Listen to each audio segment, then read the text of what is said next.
vento solar, raios cósmicos e radiação ultravioleta. São forças do espaço sideral que afetam nossa vida todos os dias. E muitos nem se dão conta.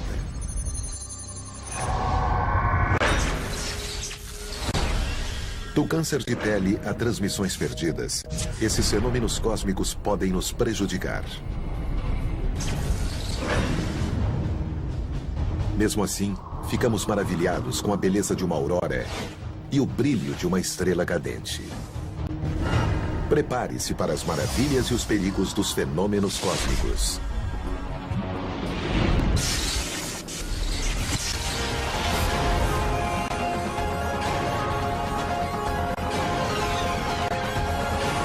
O universo. Fenômenos cósmicos.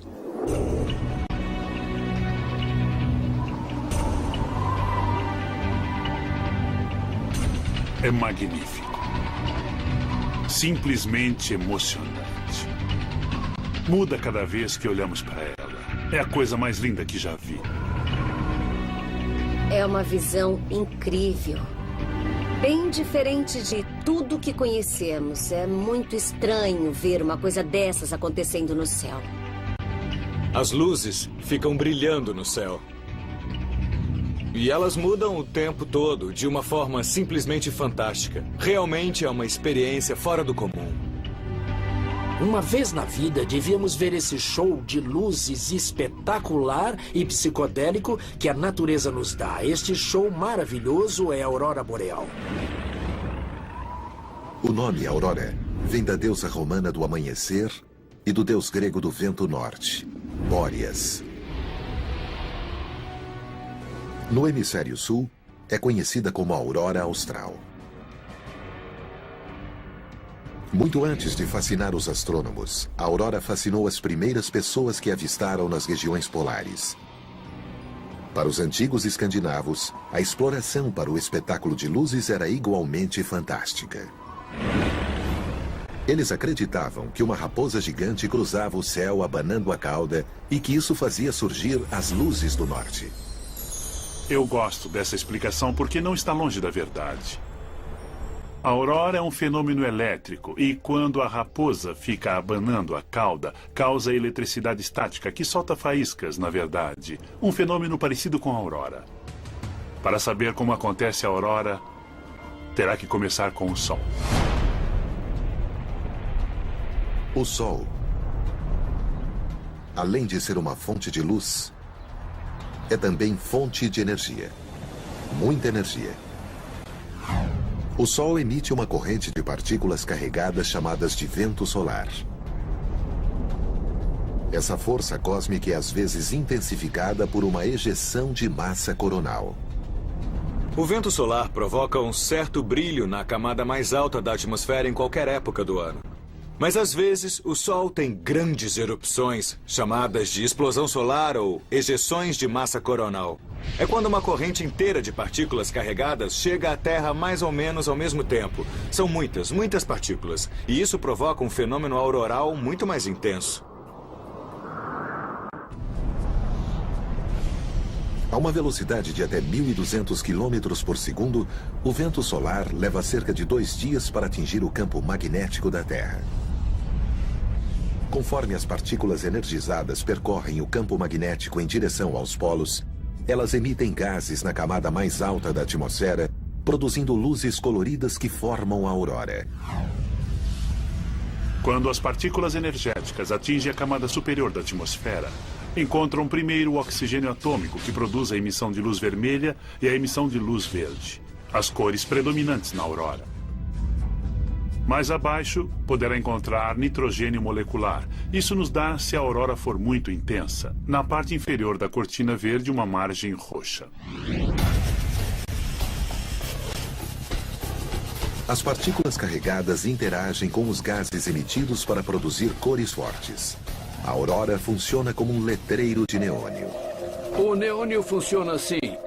Pegue um pouquinho de gás nobre e coloque-o em um tubo a uma pressão baixa. Depois aplique entre 3 ou 4 mil volts e 15 mil volts. Isso vai ionizar o gás, fazendo com que ele emita sua cor característica.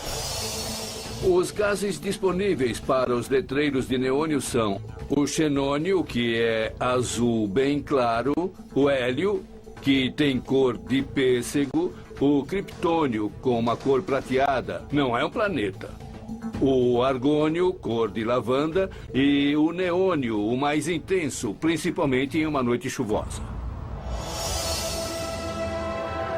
A aurora também é melhor observada à noite, principalmente no inverno, das regiões polares, quando as noites são longas e escuras. Dependendo da quantidade de atividade solar, a aurora pode durar desde alguns minutos a vários dias. E pode ser vista não apenas perto dos polos, mas também em raras ocasiões em latitudes mais baixas. Poucos anos atrás, em 2003, tivemos o que chamamos de tempestade do século. A maior tempestade magnética em 100 anos. Teve uma grande aurora associada a ela. Pessoas em Washington, capital, podiam ver a aurora no Mediterrâneo. Não vemos uma aurora com muita frequência. Uma das maiores que temos conhecimento ocorreu em meados do século XIX, quando a aurora podia ser vista do Havaí e outras partes do Pacífico Sul. E é a maior aurora registrada que temos conhecimento. A aurora pode ser vista além da Terra. O vento solar se espalha em todas as direções, indo para lugares além dos planetas. Júpiter e Saturno têm um vasto campo magnético maior do que o nosso, o que provoca auroras maiores e mais intensas. Mas não importa de onde ela pode ser vista, quanto tempo dura e qual a intensidade. A aurora geralmente surge como uma cortina brilhante com raios ou sombras que mudam constantemente. Uma técnica fotográfica acelera o processo. O efeito aumenta a beleza e o mistério da aurora. O formato das cortinas da aurora e o movimento dentro desse formato, os raios, as ondulações, o balanço, as espirais e tudo mais, está sendo matéria de pesquisa. Nós não entendemos isso tudo muito bem.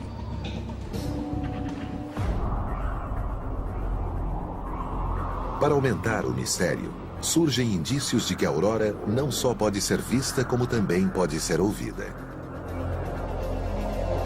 A aurora ocorre a 100 ou a 150 quilômetros de altitude. E o som levaria alguns minutos para chegar até nós, antes que pudéssemos ouvir. Mas as pessoas dizem que podem ouvir o som ao mesmo tempo em que estão vendo a aurora. Portanto, deve haver algum mecanismo desconhecido que faz as pessoas pensarem que estão ouvindo, ou que faz com que as pessoas ouçam alguma coisa associada talvez com a aurora. Ninguém tem uma explicação e algumas pessoas estão tentando descobrir o que é.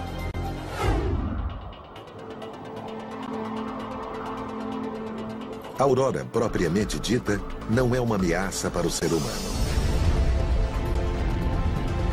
Mas a intensa atividade solar associada a ela pode gerar cerca de 1 milhão de megawatts de eletricidade e causar outros tipos de problema, como nas linhas de transmissão de força.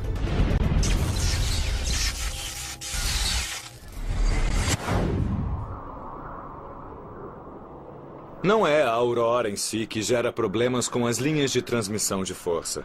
São as partículas carregadas que chegam do Sol que provocam danos e interferência nas linhas de transmissão. É importante saber a diferença.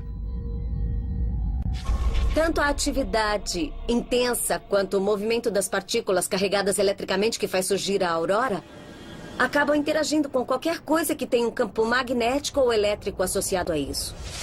Portanto, essas partículas carregadas interferem nas linhas de transmissão de força, nos eletrônicos, nos satélites ou na cobertura dos celulares. Qualquer coisa que precise dos campos magnético e elétrico para funcionar irá sofrer interferência ao mesmo tempo em que a aurora estiver ocorrendo. Portanto, a estática do rádio, a interferência na tela da TV, a ligação que cai, ou mesmo um apagão como aquele que atingiu Quebec, no Canadá, em 1989, poderiam ser apenas lembretes do local modesto que a Terra ocupa no sistema solar.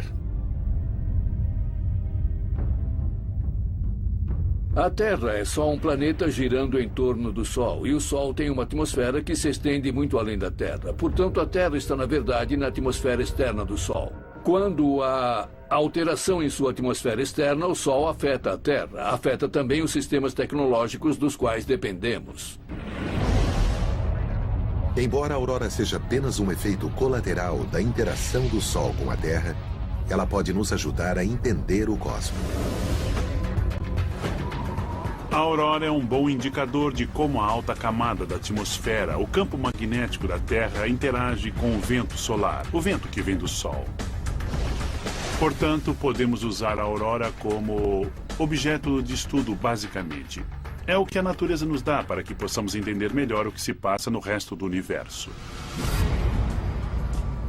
A aurora é uma das medidas da atividade solar. Se voltarmos do momento presente para o século X ou século VIII ou antes disso, a aurora será um elemento usado para medir a atividade solar. O Sol tem um ciclo de atividade de 22 anos. A cada 11 anos fica mais ativo. Depois, ele reverte a polaridade e começa de novo. Podemos localizar isso no tempo e a aurora é um dos melhores marcadores. Enquanto a aurora é mais vista nas regiões polares, outros fenômenos cósmicos podem ser vistos em qualquer lugar. São as chamadas estrelas cadentes. Quando vemos uma estrela cadente, parece que a estrela caiu no planeta Terra. Mas não é verdade. As estrelas são muito maiores do que o planeta Terra. Se fosse mesmo uma estrela cadente, ela engoliria a Terra em uma fração de segundo. Se não é uma estrela cadente, o que é então? É apenas uma pedrinha, como um grão de areia do espaço sideral, movendo-se pela nossa atmosfera e colidindo com as moléculas e átomos da atmosfera e fazendo com que brilhem. Portanto, não é uma estrela mesmo, e não é nada que se pareça nem de longe com uma estrela. Essas pedrinhas brilhantes são mais conhecidas como meteoros. Muitas se queimam na atmosfera. Algumas, quando são grandes o bastante, conseguem percorrer toda a atmosfera e cair na Terra. É quando achamos uma pedra chamada meteorito. Bom, na verdade, é o mesmo fenômeno. As pedrinhas e partículas de poeira que formam o meteoro são resíduos da formação do nosso sistema solar. Na maior parte, detritos espalhados de gerações anteriores de estrelas. Muitas delas vêm do cinto dos asteroides. Entre Marte e Júpiter, existe um conglomerado de rochas flutuando ao redor. De vez em quando elas colidem entre si e se rompem. Essas partículas ficam voando ao redor do sistema solar e algumas delas acabam penetrando na atmosfera terrestre. Em certas épocas do ano, um grande número de meteoros cruza o céu. O evento é conhecido como chuva de meteoros. Ela ocorre quando a Terra atravessa uma trilha de detritos, fragmentos de gelo e areia, deixados por um cometa em sua órbita pelo Sol. Quando nós olhamos para uma chuva de meteoros, os meteoros ou estrelas cadentes parecem partir de um único ponto no céu, o radiante. Parece que eles irradiam de lá. Mas, na verdade, as partículas de gelo e rocha que formam os meteoros viajam em grupo ao longo de linhas paralelas através do espaço. Elas não irradiam de um único ponto. Elas apenas parecem estar se espalhando por causa da perspectiva, por causa do fato de você estar olhando de uma grande distância. Isso faz com que pareça que elas vêm de um ponto de fuga. Podemos ver exatamente a mesma coisa aqui neste corredor. As paredes são paralelas entre si, o teto é paralelo ao chão. As linhas de interseção entre o chão e a parede, e o teto e a parede, são paralelas entre si. Mas parece que todas elas convergem lá no final do corredor. Todas elas vêm de um ponto de convergência por causa da perspectiva. Agora, voltando aos meteoros, de forma semelhante, todas as partículas estão viajando paralelamente entre si, mas parecem estar divergindo do radiante por causa da perspectiva. A chuva de meteoros recebe o nome da constelação de onde parece surgir, apesar de não ter nada a ver com as estrelas dessa constelação. A chuva de meteoros das Leônidas, nome que vem da constelação de Leão, é uma das mais brilhantes já catalogadas. Segundo alguns relatos, a de 1833 tinha uma taxa de 200 mil meteoros por hora. Alguns observadores pensavam que era o fim do mundo. Mas, de certo modo, era apenas o começo. Nos últimos anos foram descobertos novos fenômenos cósmicos que são ainda mais impressionantes do que a chuva de meteoros. Eles emitem cores brilhantes a uma velocidade fantástica e desaparecem num piscar de olhos. Mas conseguimos captá-los.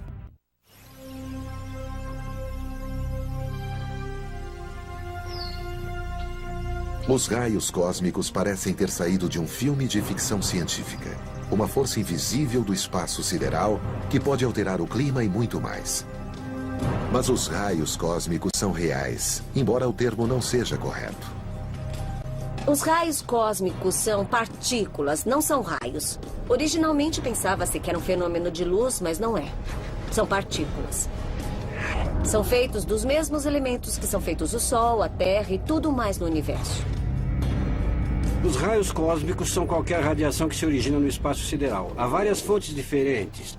As principais são o Sol, porque ele acelera muitas das partículas energéticas. E também as estrelas e galáxias, os buracos negros, as estrelas de nêutrons e tudo mais.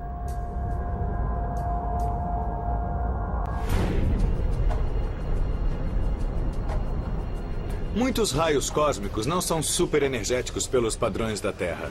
Mas os mais energéticos seriam o equivalente a uma bola de tênis que acerta você na cabeça com força. Não seria nada agradável. Mas muitos deles são como ervilhas em uma zarabatana, cutucando você ou com menos energia do que isso.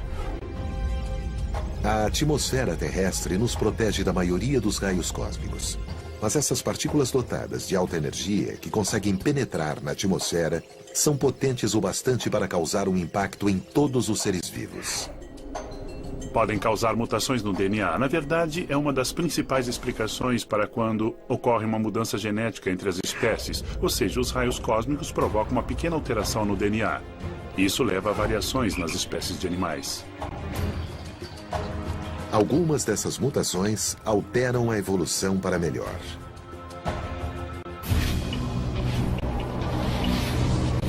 O que é evolução?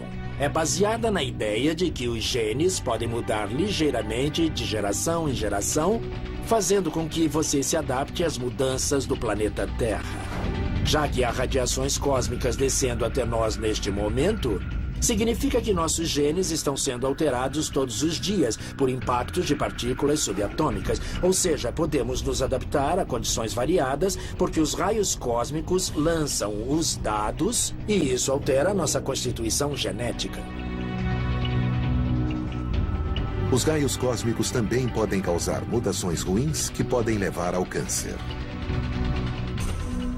A boa notícia é que, mesmo havendo milhares de raios cósmicos passando por nosso corpo a cada segundo, são tão minúsculos que a probabilidade de atingirem aquele ponto no DNA que rompe o núcleo e torna a célula cancerosa é muito, muito, muito pequena. Mas se estiver em um ambiente como o que os astronautas enfrentam, onde existe muita radiação e pouca proteção, aí poderá estar correndo o risco de ser afetado pela radiação.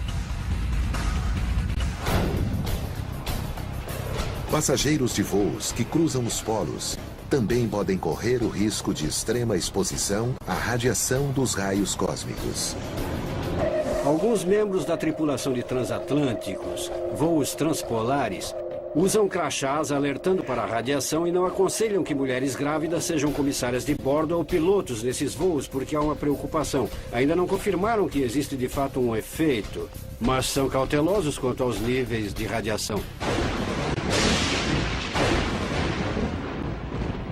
Os raios cósmicos não só afetam os seres vivos, como também podem influenciar o clima. Existem teorias de que os raios cósmicos da galáxia podem ajudar a provocar uma tempestade com raios e trovões. Isso porque abrem uma linha de ionização através da atmosfera que pode abrir o caminho necessário para que ocorra o raio.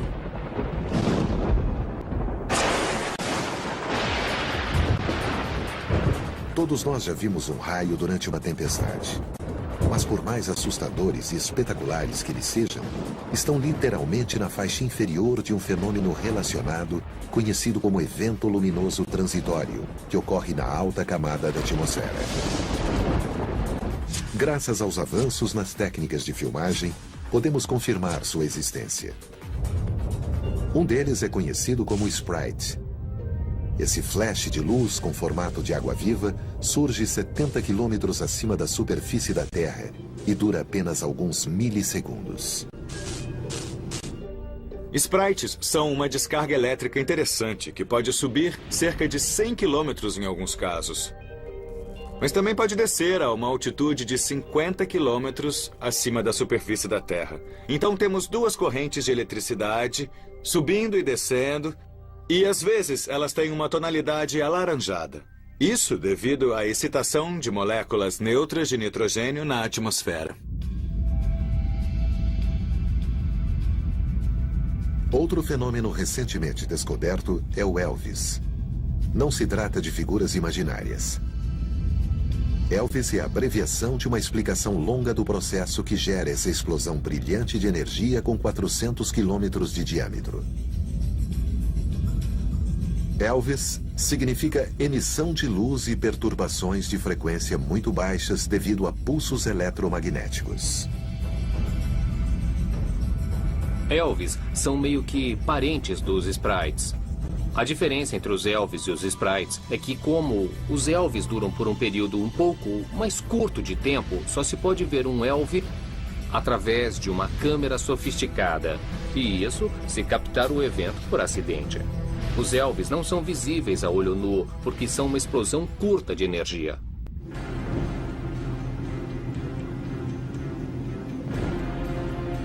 Mais perto da Terra, ocorrem outras descargas, como os Blue Jets. Os Blue Jets começam acima do topo das nuvens de trovoadas, a uma altitude de 16 quilômetros acima da superfície da Terra, e eles sobem a uma altitude de 50 quilômetros acima da Terra. Geralmente é uma espécie de cone azul, como um jato de luz.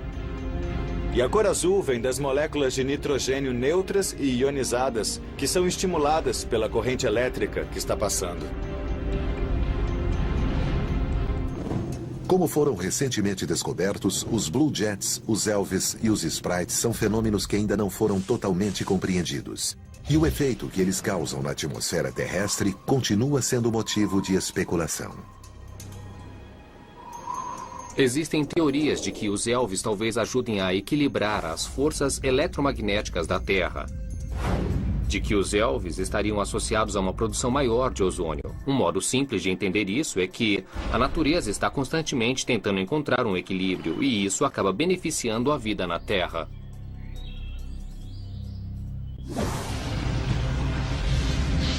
Os fenômenos cósmicos não só afetam o clima, como também plantas e animais. Sem essa interação com o Sol, nossas vidas seriam um caos.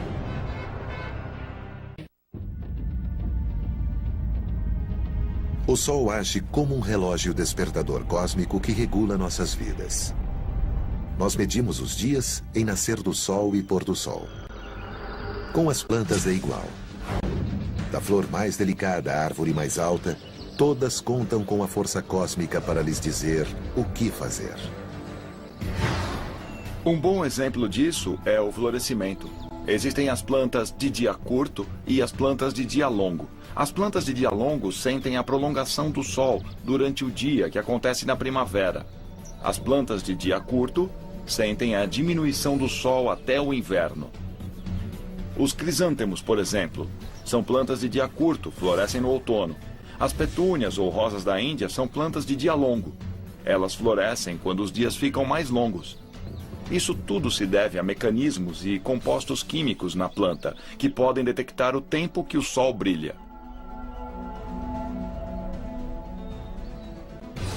Dizer às plantas quando florir é um dos papéis importantes que o Sol desempenha.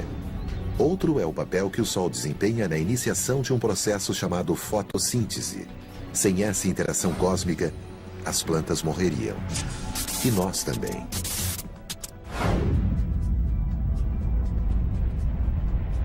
A fotossíntese é como as células solares. Basicamente, a planta pega a energia solar e a transforma em um tipo de energia que ela pode usar para crescer. A clorofila, o pigmento verde das folhas, permite que as plantas absorvam a luz do sol e iniciem a fotossíntese. A clorofila é uma molécula enorme de magnésio, cercada de moléculas menores de carbono. Todas elas se sustentam. O que essa molécula faz é absorver a energia da luz e usá-la para aquilo que a planta precisa.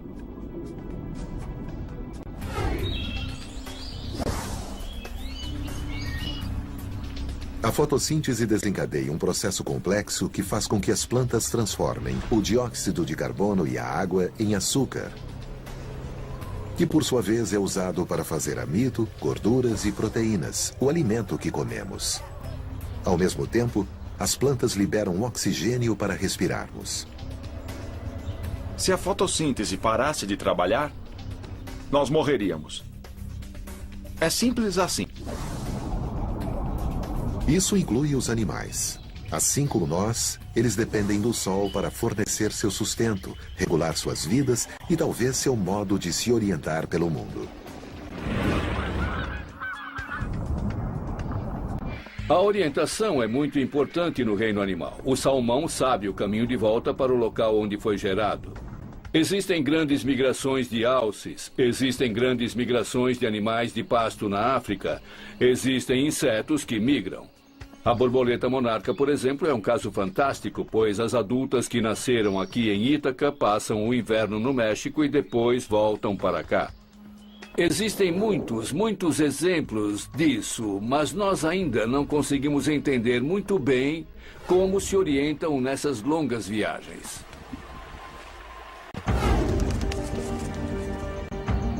Estudos dão algumas pistas do mistério em torno da orientação dos animais. Muitas espécies utilizam o sol como guia. Não é tão fácil quando pensamos nisso, porque para usar o sol como guia é preciso ter um relógio, ou seja, precisa saber se é de manhã, meio-dia ou à tarde, por causa do aparente movimento do sol. Portanto, os animais realmente têm um relógio biológico, assim como nós, que diz a eles qual é a hora do dia.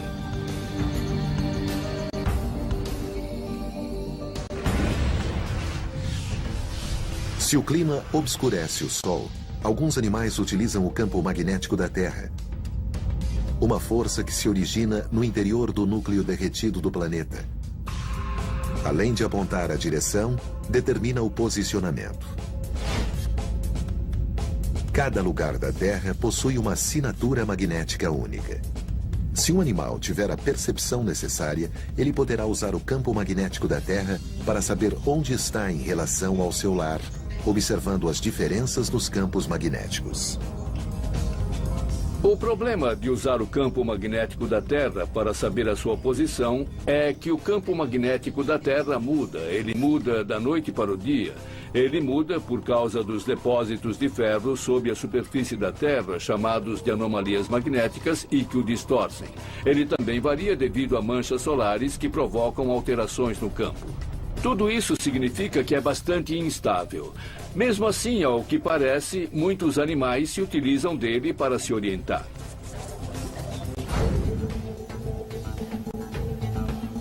O pombo-correio é um bom exemplo de como os animais utilizam o sol e o campo magnético da Terra para voltarem para casa. O pombo-correio tem sido domesticado há anos por sua capacidade de saber voltar para casa.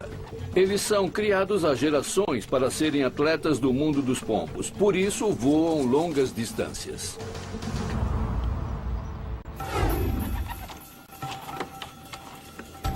Este é o primeiro passo para soltar um pombo. Eu vou até o pombal e escolho os pombos que eu vou usar ou soltar naquele dia. É importante ter certeza de que os pombos estão em boas condições físicas, se parecem estar querendo voar. se as penas estão em boas condições. Eu escolho os pombos e os coloco no que é chamado de cesta de pombos. Basicamente é uma caixa pequena usada para transportar os pombos do pombal para o ponto de lançamento.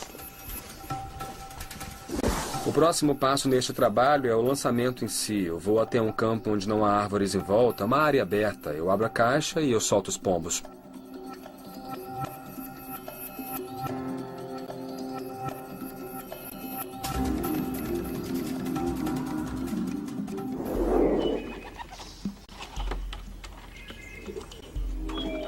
Segundo especialistas, os pombos se orientam pelo sol durante o voo e depois voltam para casa, provavelmente através do olfato e do campo magnético da Terra. Existem 2 órgãos que parecem estar envolvidos para detectar o campo magnético da Terra. Um é o sistema da visão na retina do olho. O outro está no bico, no alto do bico do pombo, onde há um depósito considerável de magnetita, que é um mineral magnético e que também parece estar envolvido para detectar o campo magnético. Portanto, há 2 receptores e ainda não sabemos exatamente como eles interagem e como são usados pelos animais para se localizarem. A última etapa quando se solta um pombo é a volta para casa, quando o pombo voa de volta para o pombal e pousa na plataforma e entra.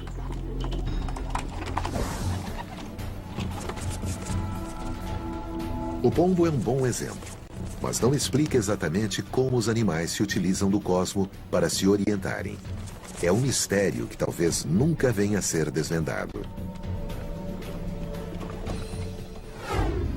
É difícil de entender pelo fato de que os animais, assim como nós, usam várias técnicas diferentes. Mas eles têm dificuldade em utilizar o Sol. Eles mudam o mecanismo e usam o campo magnético da Terra. E é a capacidade de usar diversos instrumentos desse arsenal, assim como fazemos para nos localizar, que torna difícil, de forma experimental, descobrirmos exatamente o que ocorre. Assim como o campo magnético, há outro fenômeno cósmico que afeta a vida na Terra de forma misteriosa. Ele se esconde em plena luz do dia, mas não há como se esconder dele. Se ignorado, resulta em queimadura, ou pior.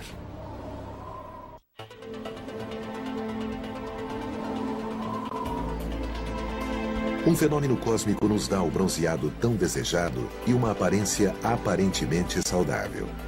Mas isso é superficial. O bronzeamento é o efeito mais comum de uma fonte solar potencialmente letal, o UV, ou radiação ultravioleta. Ultravioleta é a parte do espectro que não podemos ver com os olhos, mas existe muito dela lá fora e o Sol emite o tempo todo.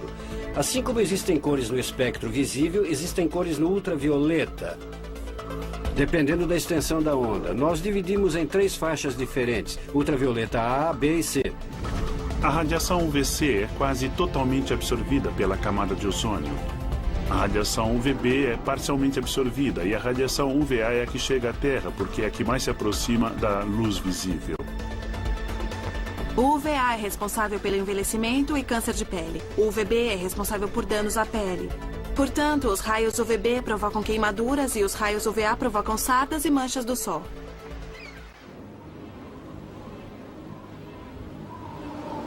Este é o modelo de uma camada de pele. Estando ao ar livre, a luz UVB penetra superficialmente na pele e provoca queimadura, causando danos às células que formam a nossa pele, que compõem a pele. Uma vez danificadas, o nosso corpo reage ativando o sistema imunológico. Isso aumenta a circulação sanguínea no local afetado, fazendo com que as células de defesa produzam pequenas moléculas que causam inflamação.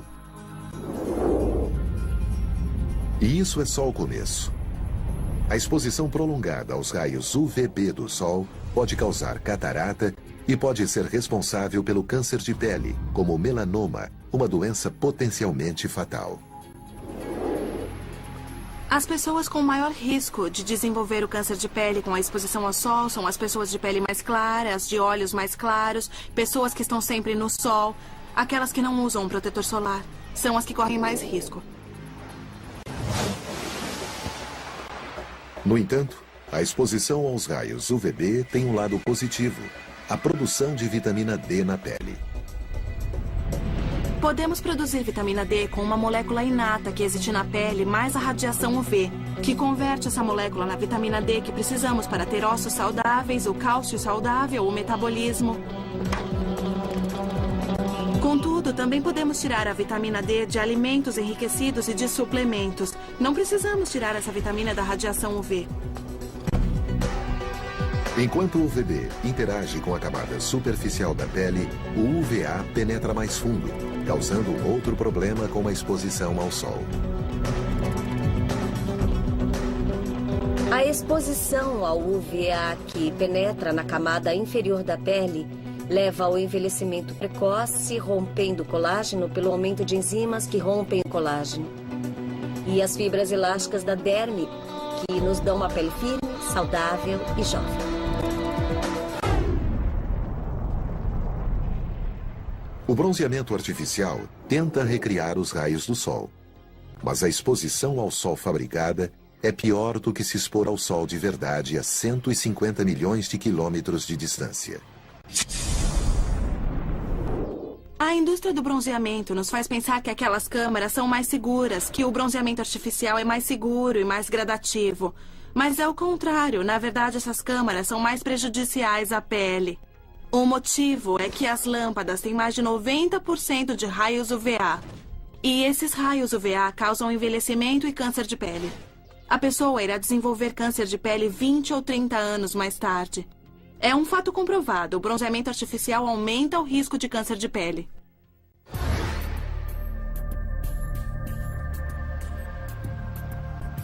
Muitos também acham que o uso regular do protetor solar protege do câncer de pele e envelhecimento precoce. Não é verdade. Nem mesmo os produtos com alto fator de proteção solar evitam os efeitos nocivos do sol. FPS é fator de proteção solar. E mede quanto tempo você pode ficar no sol sem se queimar. Então, o FPS mede apenas a proteção contra o UVB, não o UVA. Os protetores solares mais eficientes protegem contra raios UVB e UVA. Mas mesmo aplicado várias vezes, o protetor solar não é garantia contra o câncer de pele, que pode estar aumentando devido à destruição da camada de ozônio. O que o ozônio faz é criar uma espécie de manta sobre nós que absorve boa parte da radiação emitida. Então, se esse ozônio se esgota, recebemos uma radiação de energia cada vez mais alta, o UVB. E é isso que é prejudicial, causando danos à pele. É interessante notar que há 2 bilhões de anos, antes da Terra ter uma atmosfera rica em oxigênio, não havia camada de ozônio e não existia vida na superfície da Terra. Só podia existir no fundo do mar, onde se está protegido do ultravioleta pela água. A luz ultravioleta é invisível e seus efeitos podem ser nocivos. Mas a luz visível do Sol é a fonte do que talvez seja o efeito cósmico mais belo de todos.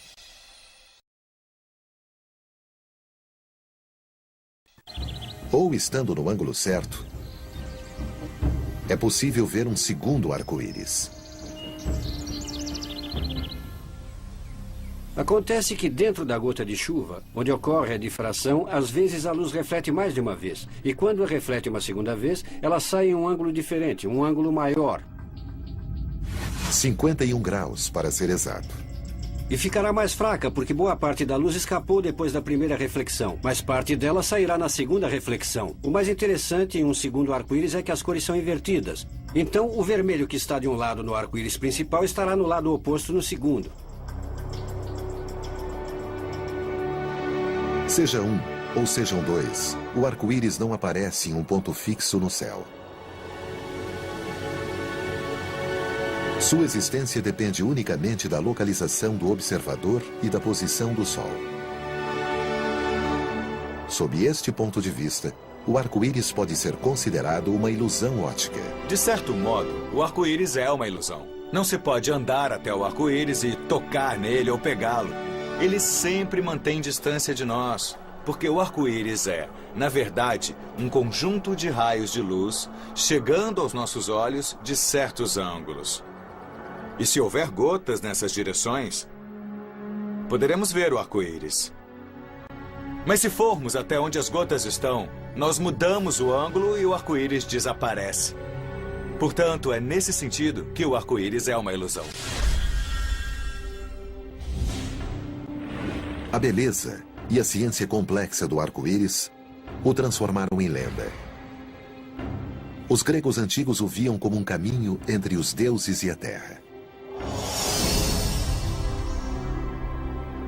Dizem que o Leprechaun irlandês esconde um pote de ouro no final de um arco-íris, um lugar impossível de ser alcançado. Para os hindus, era o arco do deus dos raios e dos trovões.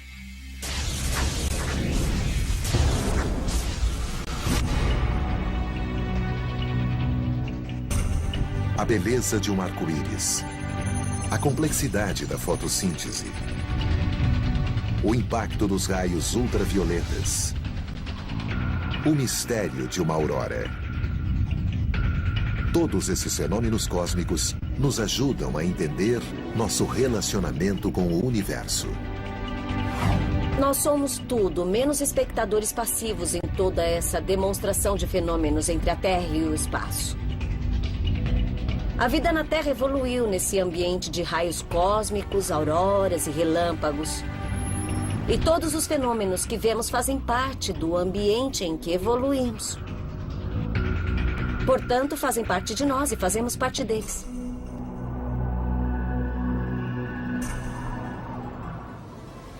Os belos fenômenos atmosféricos que vemos, o arco-íris, a aurora e os meteoros voando,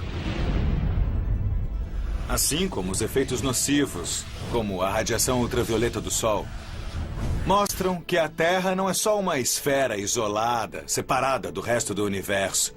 Não, somos parte dele. E é isso que torna a Terra ainda mais bonita.